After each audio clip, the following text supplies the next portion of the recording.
Assalamualaikum warahmatullahi wabarakatuh. Hari Jumat pergi ke pekan, hendak melihat pohon akasia. Selamat datang kami ucapkan di diskusi Instagram Live Ruanita Indonesia. Halo sahabat-sahabat Ruanita, bagaimana kabarnya? Semoga kapanpun dan dimanapun berada, sahabat-sahabat Ruanita selalu dalam keadaan berbahagia dan sehat selalu. Yes, hari ini kembali lagi bersama saya Rufi dari Ruanita Indonesia, dimana pada kesempatan kali ini kita kembali lagi nih untuk berdiskusi bareng sahabat-sahabat Ruanita. Dan kali ini tema yang akan kita bahas yakni tema yang sangat personal dan sangat dekat nih dengan kita, yakni terkait new mom abroad, jadi ibu baru di negeri orang. Karena pastinya banyak banget ya hal yang dirasakan saat menjadi ibu baru di negeri orang, dari berasa bahagianya, bingungnya, mungkin bahkan ngerasa ada rasa kesepiannya juga, seperti itu, mixed feelings banget. Nah, untuk ngobrolin topik seru ini, kita akan ngobrol-ngobrol bersama dua narasumber yang sangat luar biasa. Yang ini ada Kak Ranindra yang merupakan psikolog dan juga sekaligus co-founder di Prancis, dan nanti akan hadir bersama kita juga ada Kak Dina yang merupakan fashion director and stylish dan new mom juga nih di Amerika Serikat. Dan untuk sahabat-sahabat Ronita, seperti biasa, diskusi kita akan berlangsung selama 30 sampai 40 menit ke depan. Jadi nanti kalau sahabat-sahabat Ronita ada yang ingin bertanya atau mungkin mau sharing-sharing nih cerita pengalamannya menjadi new mom abroad, silakan banget untuk langsung tulis di kolom komentar. Alright, kita langsung aja mengundang dua narasumber kita yang sangat luar biasa pada hari ini. Yang ini ada Kak Dina di Amerika Serikat dan juga ada Kak Ranindra di Prancis. Langsung aja kita undang. Oke.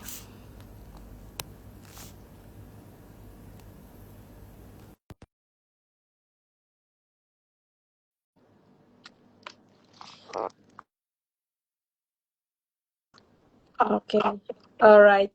Halo Kak Dina. Hai Rufi. Halo. Kita coba undang dulu Kak Ranin ya Kak. Ada special guest ya dari Karanin.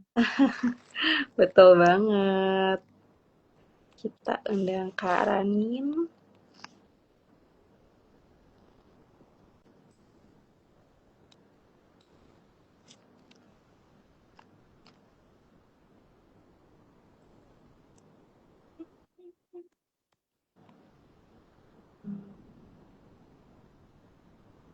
Oke. Kalau Rufi di mana? Sekarang aku lagi di Indonesia Kak. Oh, lagi. Iya. Lagi di lagi di Jakarta sekarang. Kak Dina di USA di mana Kak? Di New York. Oh, di New York. Wow, dari tahun berapa Kak di sana? Pulang perginya dari 2015. Oke. Iya, tuh. Hai. Halo, Kak Ranin. Ada special guest ya. Yang udah ketiduran sambil sembari menunggu baru aja tidur lagi. Ini tidur sekarang. Iya. Oh my god. Cepet ya. Oke, terima kasih sebelumnya untuk Kak Ranin dan juga Kak Dina yang hari ini kita mau sharing-sharing bareng nih Kak, ngobrolin tentang topik new mom abroad. Sekarang sangat relatable ya, Kak Ranin. Iya. Menggambarkan topik yang akan kita obrolin. Saat banget hari ini banget ini. Oke, kita langsung aja nih Kak. Aku langsung ke Kak Dina dulu ya. Kak Dina, gimana sih Kak awalnya nih pada saat pertama kali menjadi ibu di luar negeri, apa hal yang paling membekas yang paling Kak Dina rasakan? Silakan Kak Dina. Jadi kan aku hamilnya pas COVID ya, 2020.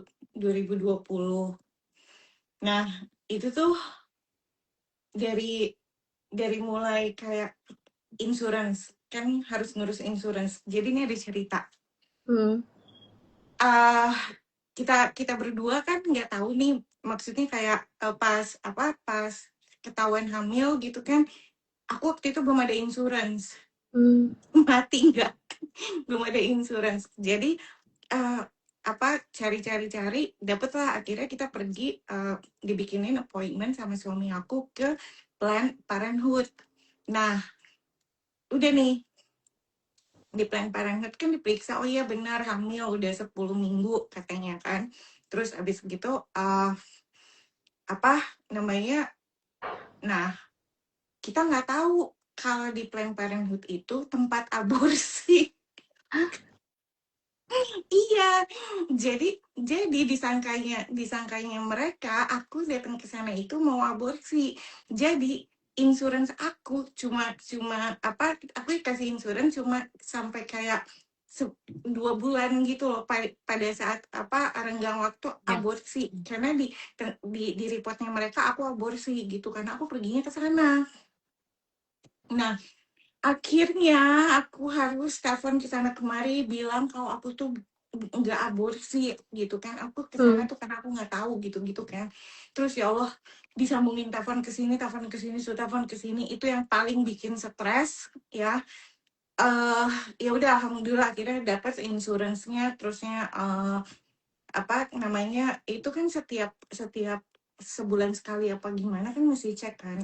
Otomatis kita mesti keluar rumah dong gitu kan, pas COVID pula gitu loh. Itu yang paling bikin stres. Kebayang juga kan kalau nggak ada asuransi berapa kita harus bayar Oh iya ya. segala macem itu.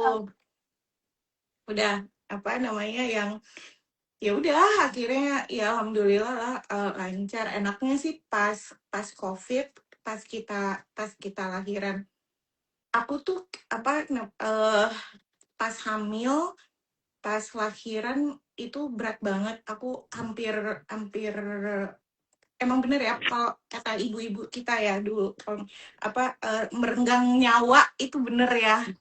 Ini sih kayak pas aku hamil, pas aku ngelahirin harusnya itu aku normal kan, tapi ternyata aku deletnya cuma kayak 7 cm, terusnya ketuban udah pecah juga semua.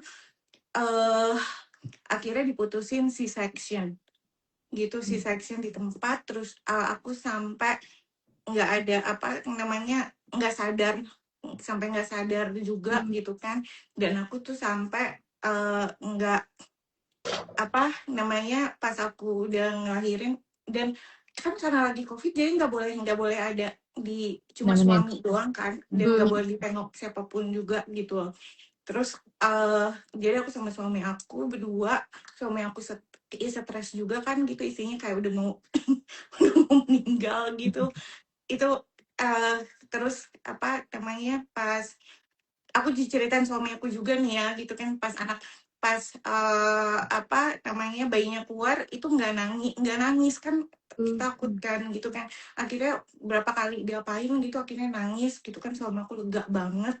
Tapi jadi aku udah akhirnya karena aku kehabisan darah banyak banget waktu itu kan, udah pucat habis.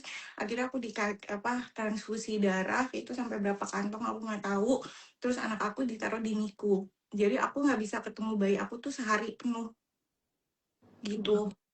Jadi sehari penuh itu aku nggak bisa karena aku recovery kan gitu. Jadi aku kayak bangun next day gitu loh, bener-bener next day. Terus anak aku juga masuk ke NICU gitu. Itu yang paling stresnya sih ya kan. Nah tapi kayak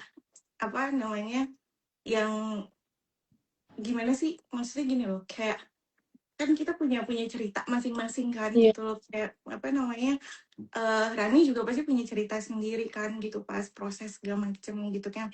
Nah aku pergi nih ke restoran ya kan, pas anak aku udah berapa bulan gitu. Terus aku pergi ke restoran Indonesia karena aku kangen banget kan makan Indo gitu. Nah terus pas aku pergi kan bawa bayi dong gitu kan, terus ada tante-tante Indonesia di restoran gitu. Terus karena ini cerita ngebekas banget soalnya gitu kan, jadi tuh kayak ini tante-tante gitu aku nggak kenal ya kan, ditanya oh udah berapa bulan gitu kan, kayak waktu itu aku lupa berapa bulan Rio gitu kan, kayak masih 5 bulan 6 bulanan gitu. Oh anaknya berapa bulan 6 bulan gitu kan. Kamu kasih asi nggak gitu, enggak tante gitu kan, aku enggak, gue emang aku nggak kasih asi kan gitu, enggak tante, aku apa, formula gitu kan, aku formula, aku diteriakin katanya, dibilang kayak gini, kamunya males sekali katanya, nggak kenal, kamunya males sekali itu, coba kamu kalau coba-coba terus pasti keluar kayak yang itu nggak tahu cerita gue. Ngerti nggak sih? Hmm, Exactly. Di- iya iya. diteriakin di apa namanya di tempat umum. Untungnya suami aku nggak bisa bahasa Indonesia. Kalau enggak kayaknya ikut Kalau nggak udah habis ya. aja. Kayak gitu Bener-bener. sih ya, there you go. Oke, Hmm. wow, luar biasa banget ya. Tadi dari cerita Kak Dina aja tuh udah banyak banget mixed feelings banget ya, kayak dari yang pengalaman yang dirasakan pada saat itu. Wow. Oke, kita ke Kak Ranin dulu nih.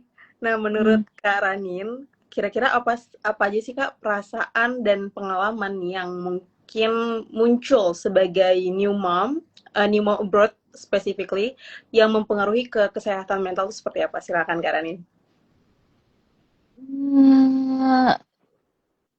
Hmm, kita bisa mulai dari baby blues itu sendiri ya. Maksudnya, nah waktu itu kita juga udah sempat ngobrol tentang baby blues dan mental health lainnya terkait dengan uh, being a new mom. Uh, itu sih menarik sih apa namanya tadi ceritanya Kak Dina mengenai proses kelahiran itu sendiri kan. Karena uh, kita pasti sebagai perempuan lah, sebagai calon ibu udah punya bayangan gitu. Aduh nanti melahirkan maunya begini, karena kalau nggak salah sekarang itu aku pun waktu itu bikin ya project melahirkan, maunya normal, ada musik lain sebagainya, nggak mau digunting atau apa. Nah, dari situ aja tuh kan kita udah punya bayangan gitu ya.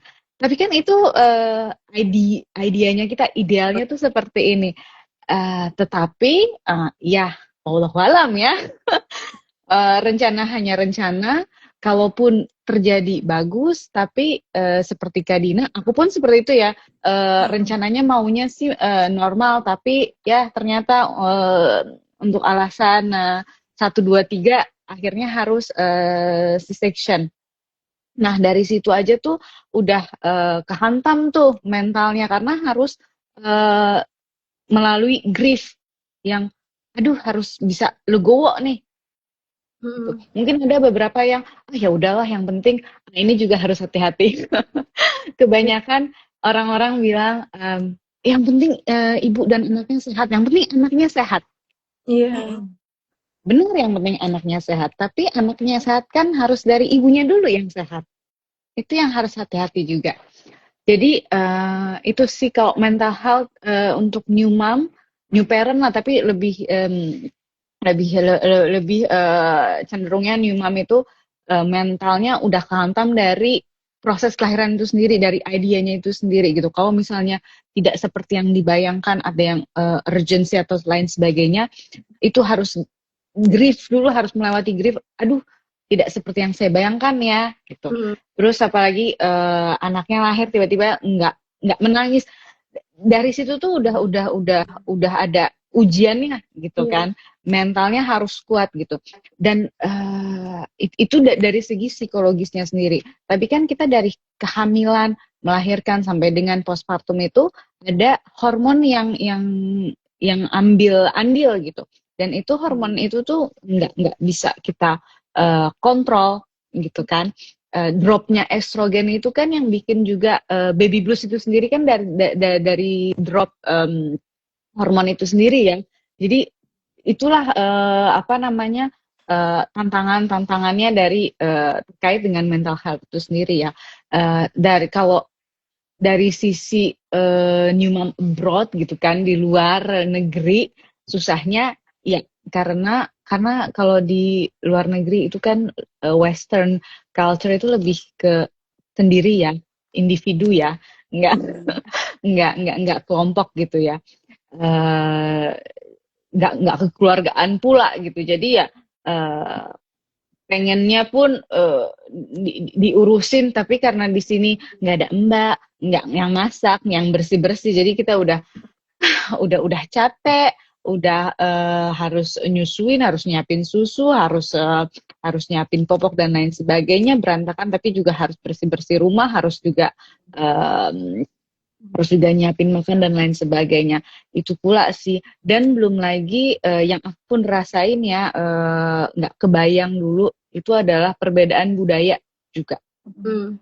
Dari bagaimana membesarkan anak, bagaimana mengurus bayi.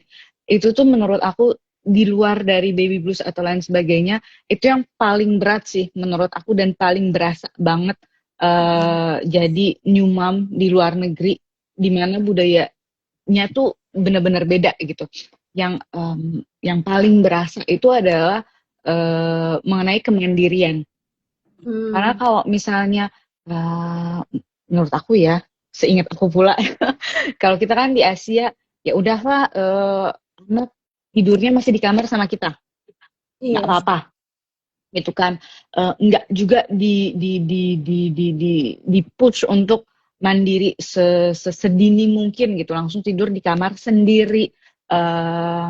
Kalaupun malam masih kebangun ya, itu berarti susunya nggak bagus tuh, harus ganti itu atau lain sebagainya. Sebagian besar kalau misalnya breastfeeding ya, mungkin harus langsung ganti formula tuh karena mungkin ASI-nya kurang atau lain sebagainya. Pokoknya tuh idenya tuh adalah kemandirian anak-anak tuh harus mandiri sedini mungkin gitu kan. Kayak anak nggak boleh nangis atau lain sebagainya. Oh jangan, walaupun di Indonesia juga ada ya, misalnya jangan digendong terus nanti bau tangan atau lain sebagainya gitu. Nah, tapi kan itu maksudnya kayak lebih ke ya biar yang lain bisa gendong juga gitu. Tapi kalau di sini tuh bener-bener kemandirian dari tidur itu tuh udah harus sedini mungkin gitu. Nah, itu susah banget karena makin berasa sendirinya tuh di situ gitu, di poin itu, di perbedaan budaya tuh makin berasa banget. Aduh, udah harus ngegedein anak tanpa keluarga gitu, maksudnya keluarga kita gitu, yang Indonesia yang punya budaya yang sama. Harus defense juga gimana cara kita ngegedein anak dengan budaya kita yang kita kenal gitu. Itu sih yang berasa banget bikin susah juga ya gitu. Karena mau nggak mau kita juga harus ngejelasin juga dong ke suami gitu kan. Kebetulan suami aku orang Prancis kan. Ngejelasin juga sama suami kenapa aku milih cara itu gitu. Bukan berarti cara yang mandiri sedini mungkin itu salah. Bukan, tapi aku lebih nyaman dengan cara aku, dengan budaya aku gitu. Kita bisa mix, nggak apa gitu. Tapi ya janganlah diserang gitu budayaku gitu. Itu sih yang berasa banget di poin itu sih. Aku nggak tahu kalau Kak Dina ngerasa juga nggak di sana gitu perbedaan budaya untuk ngegedein anak membesarkan gitu. anak ya. Iya. Iya bener banget. Tapi anak aku kan punya adik banyak, ya kan? Aku tuh 7 bersaudara, aku anak pertama perempuan, terus adik aku 5 laki, ya kan? Jadi aku tuh masih inget banget gimana orang tua aku ngebesarin aku, sama aku harus ngebesarin juga, ngebantuin adik-adik aku kan, gitu. Jadi ketika aku punya anak sendiri, dia tinggal di sini segala macem gitu kan, tau gak sih, kalau almarhum mama aku cuma bilang gini, ya udah, aku orang Sunda kan, cuma ngomong gini, ya udahlah, teteh mah pintar kan, ada YouTube, udah teteh mah belajar dari YouTube. Mau aku ngomongin gitu.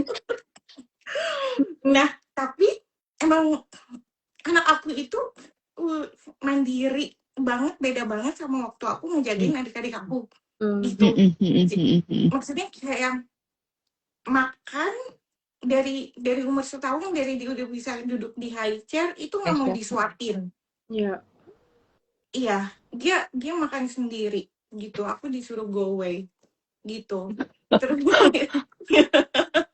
Terus apa namanya, terus yang kedua, anak anak-anak di sini itu kayak they speak their mind. Mereka mau apa mereka ngomong Yes. gitu. They straightforward gitu. Mhm.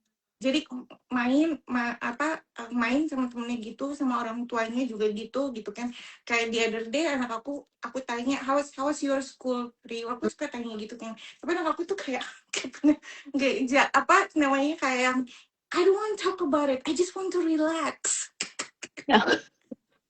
Anak zaman Aku sekarang 5 banget tahun. ya. Ya. 5 tahun. Dua.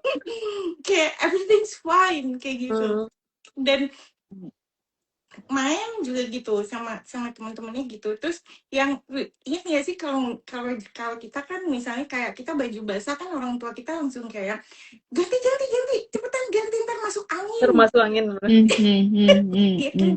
Tapi kalau misalnya suami aku gini, kita main nih ke taman kan, taman di sini suka kayak main air gitu kan, yang pancuran gitu kan gitu. Terus ya nggak bawa baju ganti gitu. Terus udah gitu, udah ntar juga kering sendiri. Terus suami aku gitu. Wow.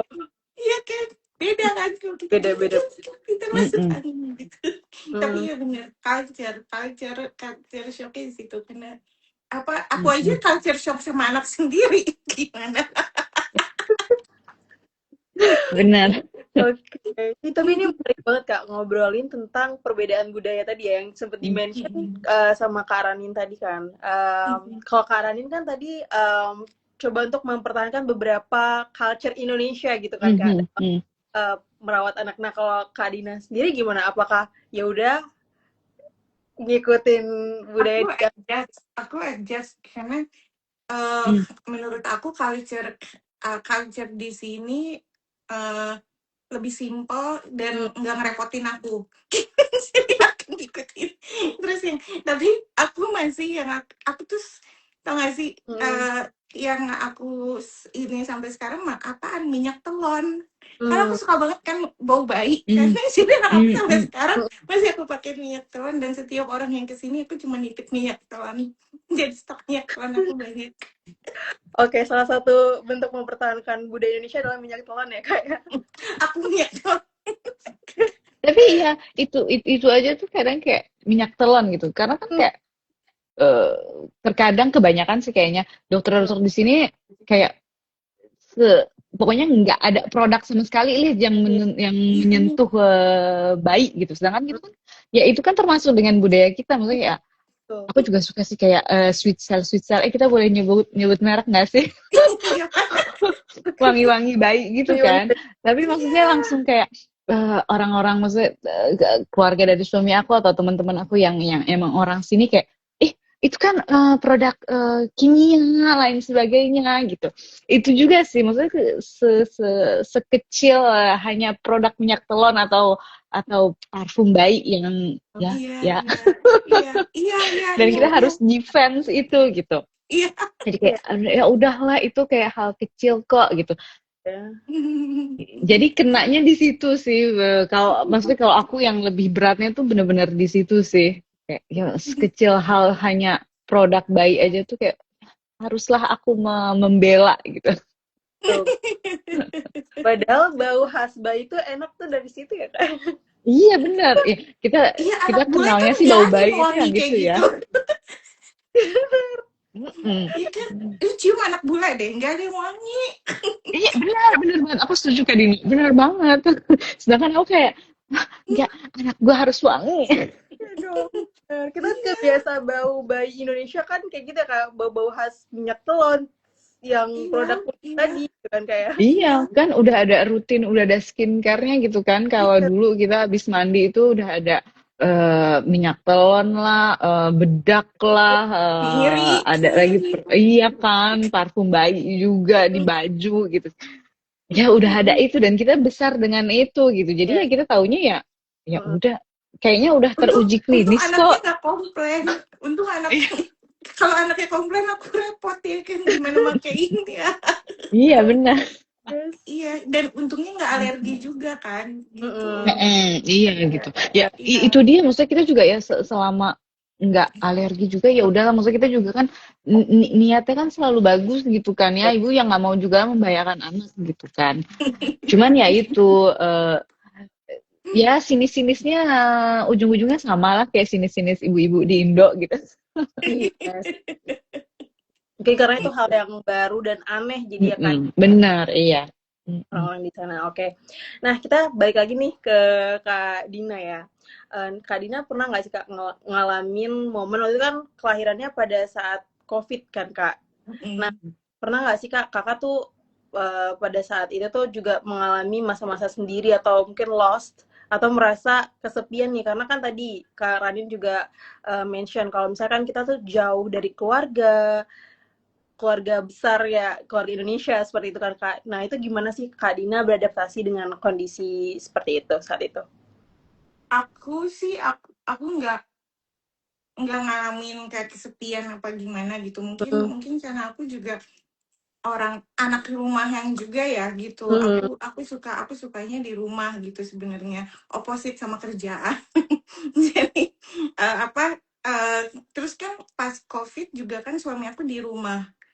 Ya kan, jadinya ya udah kita bertigaan aja gitu. Jadi aku nggak mikirin apa aku kesepian apa gimana gitu kan. Terus udah gitu juga suami aku juga helpful kan gitu. Jadi siaga juga gitu loh. Kita aku tuh hidup aku tuh di sini kayak serial Friends. Dan aku punya suami yang lucu gitu. Tau nggak, suami aku tuh kayak kalau di Friends kayak siapa ya, kayak Chandler. Oh,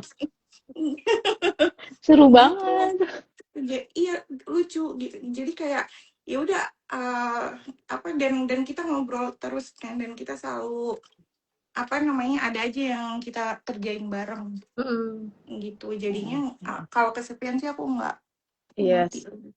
Oke, alhamdulillahnya nggak Kak. Jadi karena pentingnya juga tadi peran suami gitu kayak untuk Ya. selalu menemani kita pada saat momen seperti itu. Oke, lanjut nih ke Kak Ranin lagi nih. Menurut Kak Ranin gimana sih Kak sebaiknya nih new mom yang tinggal di luar negeri, tadi kan juga mungkin ya sendirian tanpa keluarga besar misalnya, gimana sih cara yang bisa dilakukan nih untuk bisa beradaptasi dan mengatasi berbagai tantangan tadi, tantangan budaya seperti itu Kak, gimana menurut Kak Ranin?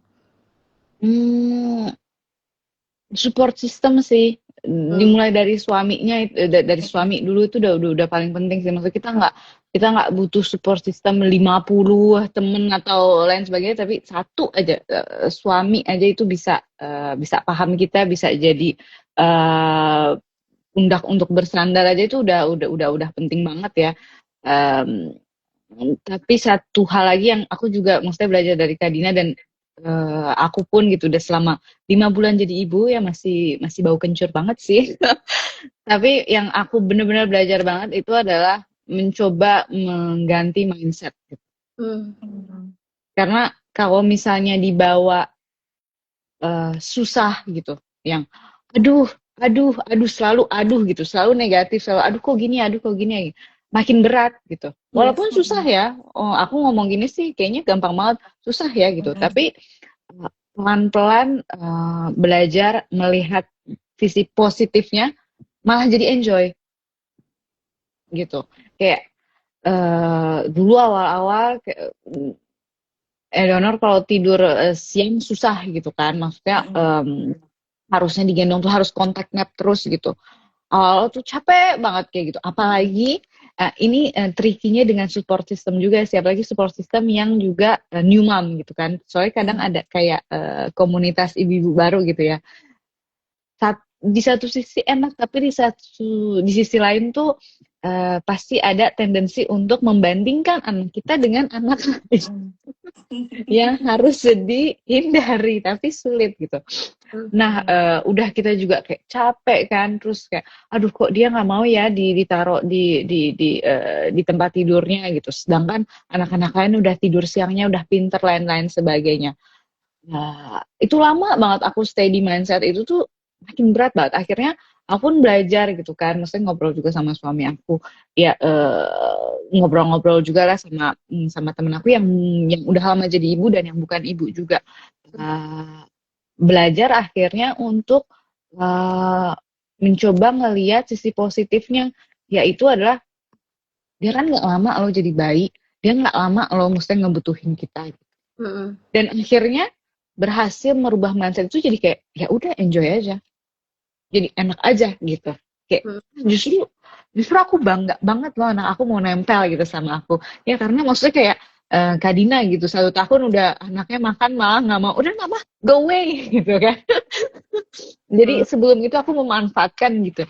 Itu sih kayak ya kalau mau dibilang membela diri, oke, membela diri. Tapi maksudnya kalau itu bisa membuat mental aku nggak kena mental, ya udah gitu. Yeah, just be you. Yes, Mm-mm. exactly. Itu selalu kayak gitu sih, maksudnya apalagi kayak ibu-ibu yang di sini kan gitu. Aku tuh dulu sempet stres sama makan.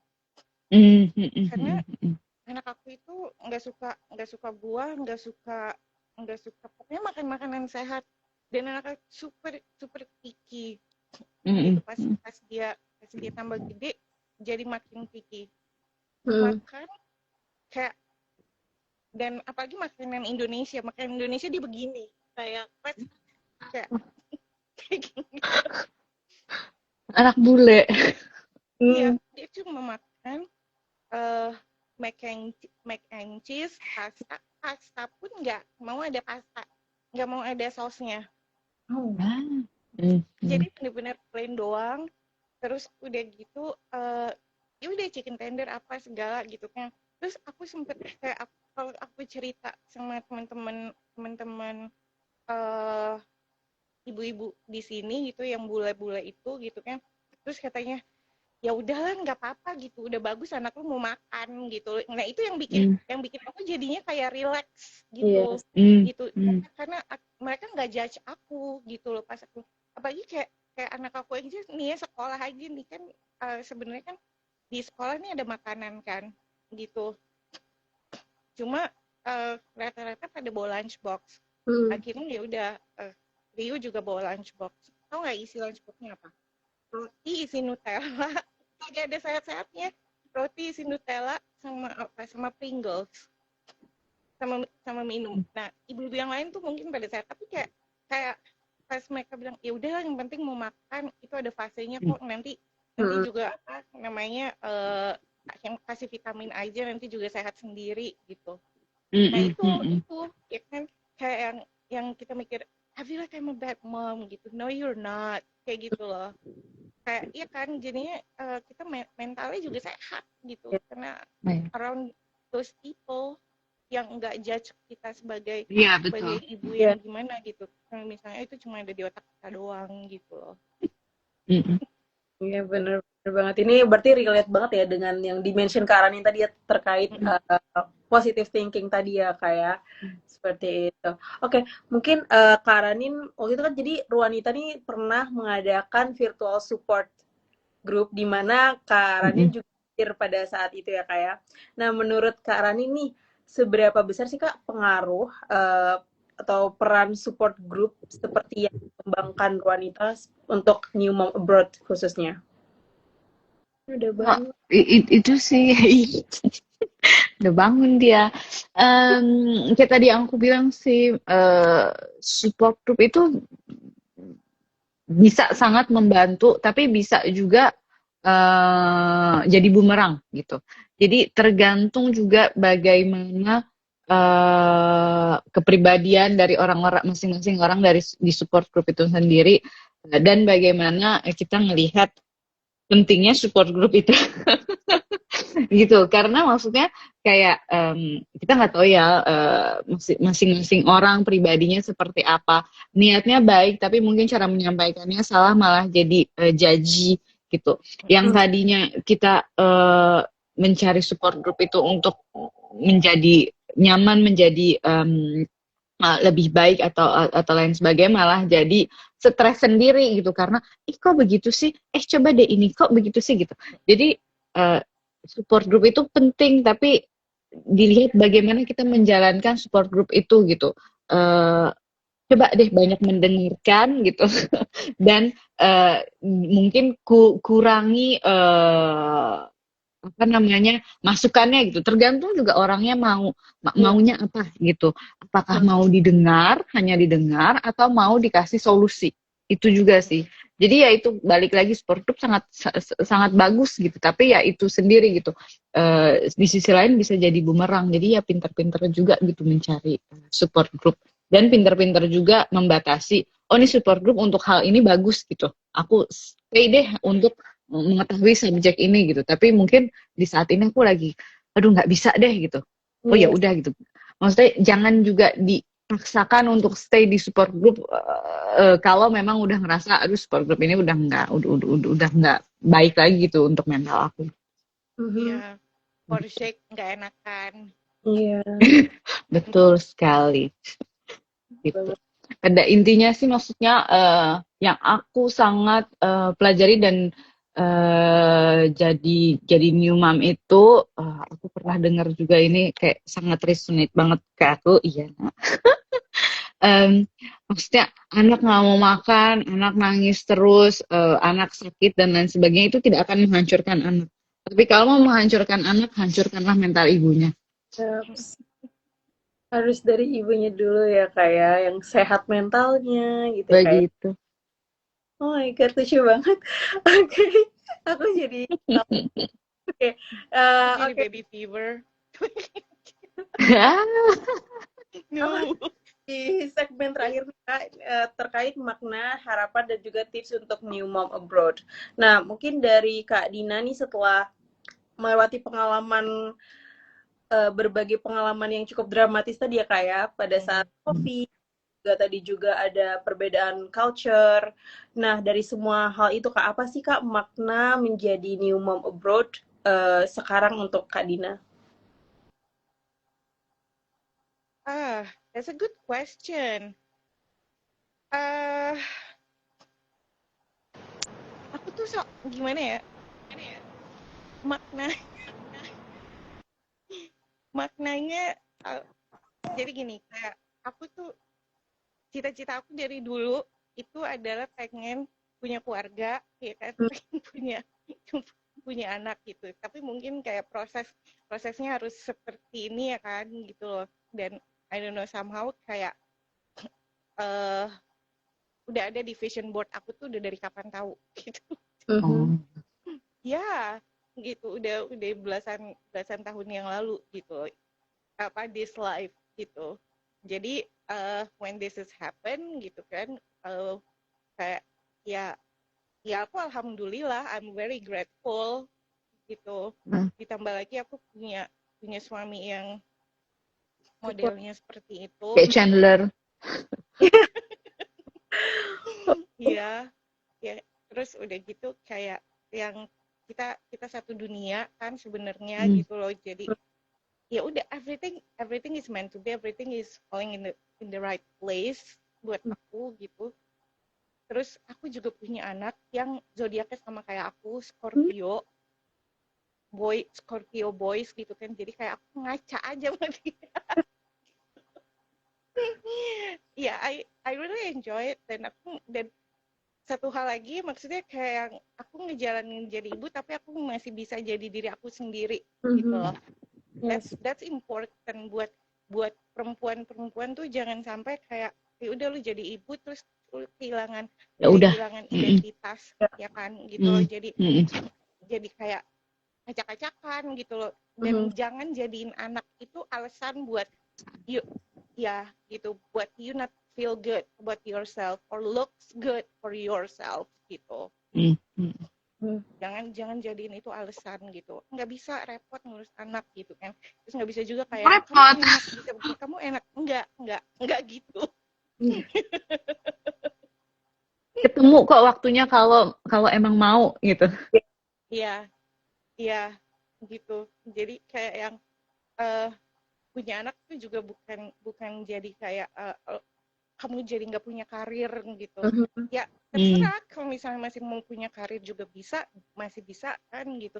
Tapi kalau misalnya emang mau ngurus anak doang, maksudnya nggak doang sih, maksudnya kayak it's something important, jadi ibu pun gitu kan, it doesn't matter gitu. Kalau emang what's important, kalau kamu happy gitu jadi ibu gitu.